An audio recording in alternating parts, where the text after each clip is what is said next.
महाराष्ट्रासह केरळ, कर्नाटक, गोव्यात हवामान विभागाचा रेड अलर्ट.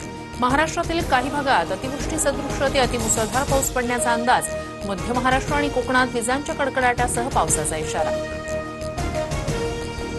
मुसळधार पावसानं लातूर आणि अहिल्यानगरमध्ये जनजीवन विस्कळीत. तेलीगल्ली भागाला पावसाच्या पाण्याचा वेढा. तर नगरमध्ये ढगफुटी सदृश पावसामुळे सीना नदीवरील पूल पाण्याखाली.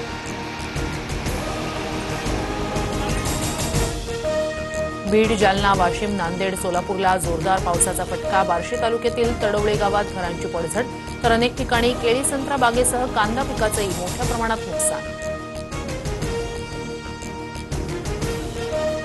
राज्यात पावसात 8 जणांचा मृत्यू. राज्य आपत्ती व्यवस्थापन विभागाचा अहवाल समोर. बचाव कार्यासाठी ठिकठिकाणी एनडीआरएफच्या 18 टीम तैनात. मृत्यूच्या दिवशी वैष्णवी हगवणीला सासरच्यांकडून मारहाण. वैष्णवीच्या अंगावर एकूण 29 जखमा. 15 जखमा मृत्यूपूर्वीच्या 24 तासातील असल्याची माहिती.